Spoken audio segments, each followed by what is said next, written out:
Hello, my friends. Hope you are all well. I am in Florida. If you're in Florida, we're currently feeling the effects of it's either a tropical storm. Is it Nicole or it's an N, Nicole, Natalie. So stay safe. I'm in Central Florida, so we're getting rain, but it's nothing too serious. All right, so today also, let me see. Drop a comment in the chat. Let me know where you're watching from. And I love going live because of the patient interaction. I love going live because of the subscriber interaction. It makes it a million times more interesting.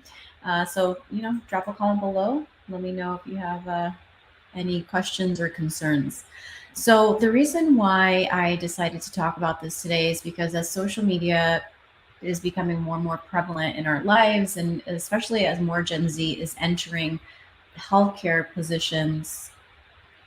Gen Z is used to posting pretty much everything online, and it's something that we have to be very, very careful with. Even as millennials, there have been situations where individuals post things that they shouldn't be posting. So it's something that we can learn from.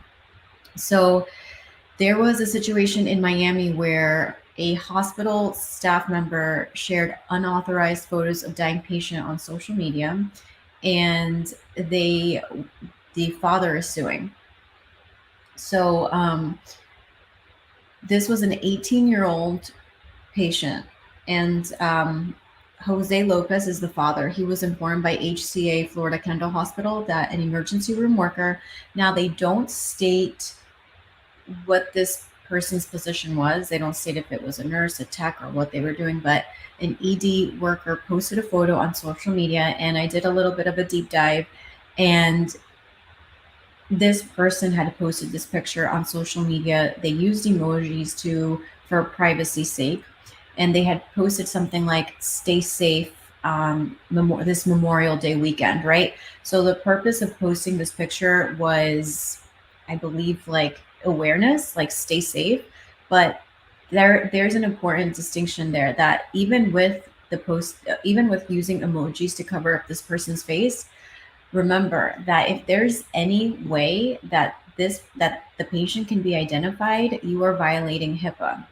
And if you're not in healthcare, HIPAA is the Health Insurance Portability and Accountability Act. And again, we don't know if this person had a license, but if you're a nurse and you violate HIPAA, you could potentially lose your license. You work too hard to violate HIPAA unknowingly or innocently enough, and then you lose your license. So if you're just joining us, I'm just discussing proper social media etiquette so that you don't lose your license, so that you don't get in trouble, you don't lose your job, right? And even if you don't lose your license, you could potentially end up getting fired. So this emergency room worker posted this picture on social media of the teenager in the operating room a few weeks before he died.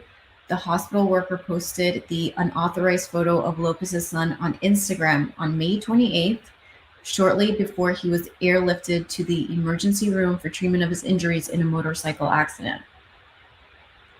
The employee posted the photo with emoji symbols and tagged a coworker in the post. So the father is now suing HCA Florida Kendall Hospital in Miami-Dade on counts for medical privacy violations, negligence, and infliction of emotional distress. The public display of horrific images has caused and will continue to cause immeasurable, profound grief. The grotesque conduct is shocking to the conscience. Keep in mind that this is the worst day of some of their lives, right? Of some of these patients' lives that they're in the hospital. And then to have someone take a picture of them, I mean, can you imagine if you're in the hospital and someone takes a picture of you, how violated you would feel, and how, especially if you're the family member. So this person was unconscious, but how you would feel as a family member looking back and seeing like, wow, they took a picture of this. And like I said, I can see it from both viewpoints, right? The person that actually posted these pictures, maybe they have no ill intention and they posted it as awareness, like be careful. This is the kind of things that we're seeing. But if you don't have permission from the family, you can't post it. And even if you get verbal permission, remember in healthcare, we always say if it's not documented, it didn't happen. Even if the family tells you, like, oh, yeah, sure, go ahead and post the photos, you have nothing in writing. It's just a verbal contract. They could later say, I never gave them permission.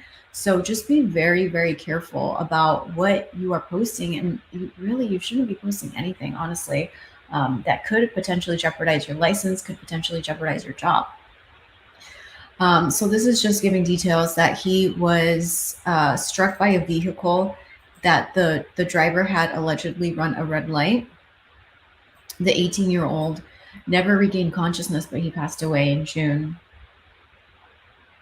And the father was notified. A hospital privacy official informed Lopez about the social media post the day his son was taken off life support, according to the complaint. In an apology letter, the hospital acknowledged that the employee had impinged on Lopez's son's medical privacy. The letter noted that the posted picture had been removed from the employee's social media and that the hospital was retraining its staff on patient privacy matters. So the hospital in this situation did follow the appropriate steps. But again, that's the thing about social media. Be very cognizant and careful about what you're posting, because even though those pictures have been removed from that person's site, who knows if somebody else took pictures of that and now it's forever online. It will live forever. So the hospital said, we have addressed the situation and are taking steps to prevent such incidents from happening in the future. So what the father is saying is that the actions of posting of these images on social media, but either so that the lawsuit says is basically that the hospital facilitated these actions by allowing that these images be posted on social media by either non-existent or inadequate or insufficient training, the lawsuit alleges. So the person that posted these pictures, it doesn't say whether or not they got fired, but they're also very lucky. I mean, the father probably went after the hospital system because it's going to be, well, I'll say he's probably hoping for like systemic changes, but also the hospital is going to probably be able to pay out a lawsuit versus an individual, right? But you could also be opening yourself up to an individual lawsuit when you post inappropriate pictures, or when you're posting. There have been so many instances now of people getting fired over TikTok. This girl got fired because there was a meeting going on in the background and she was making a video about making coffee and they could hear the meeting going on in the background and she got fired. So again, be very, very careful if you're a student, if you're in healthcare, about what you're posting, what you're saying, what's behind you. Is there anything in the background that could potentially give away like where you are or potential information? So the complaint adds, given the viral nature of the internet, it is not known how long the images were displaced and whether the images were circulated or disseminated by other Instagram users to their pages. And that's the thing now about the internet, that things live on forever and in infamy, in perpetuity. So this isn't the first time that a Miami hospital employee has allegedly shared an unauthorized photo of a patient on social media. So feel free to weigh in on what are your thoughts on this lawsuit? What are your thoughts of this occurring? What are your thoughts about people posting things on social media? Have you ever been tempted to post something on social media, or have you ever done so and then gotten in trouble? So a Miami hospital employee has allegedly shared an unauthorized photo of a patient on social media. A neonatal intensive care nurse at Jackson Memorial Hospital was fired last year because she was accused of posting a photo of a baby with a birth defect on social media. The post showed the baby suffering from I looked up how to say it, double check how to say this, gastroschisis. It's one of those big words.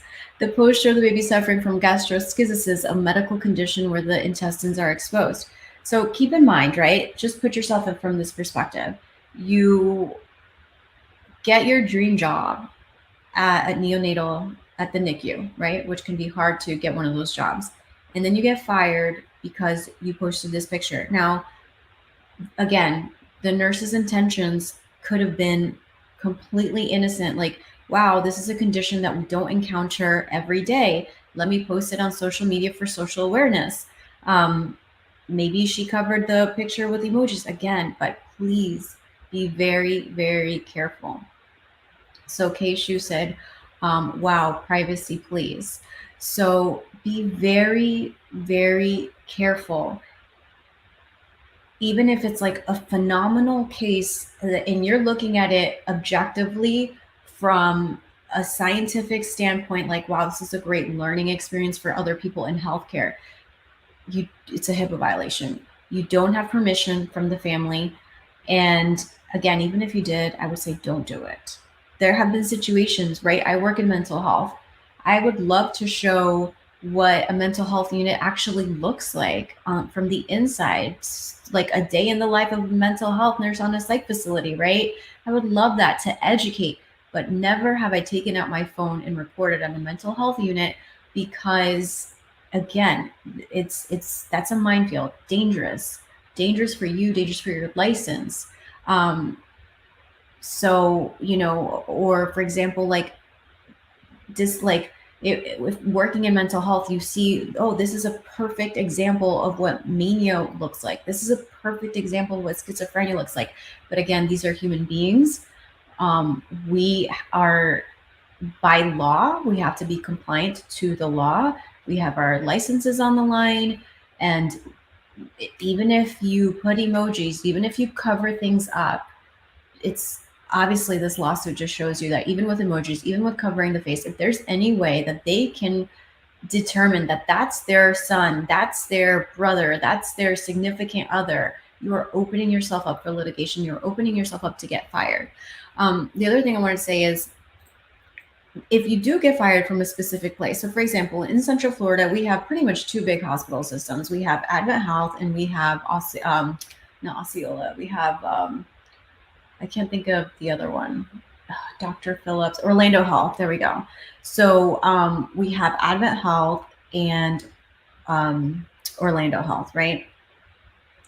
So if you get fired from Advent Health, all of a sudden you are now going to be blacklisted from all the other campuses. So you are shedding opportunities for yourself on 50% of the hospitals that will hire you. And then you're only left with the smaller hospitals. There's like Osceola Regional or Orlando Health. Orlando Health's not a small hospital, but what I mean is they don't have as many campuses as Advent Health does in Central Florida.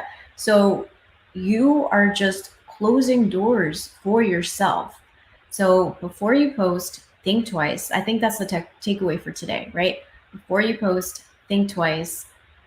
Is this something that could potentially get me in trouble? Is this something that is violating HIPAA? Is this something that's violating the nursing oath that I took? Is this something that could put me at risk in any way, right? And if it does, it's not worth it. It really is not worth it. So anyways, thank you so much for watching. Make sure that you hit that like button. Make sure that you subscribe. And until next time, my friends.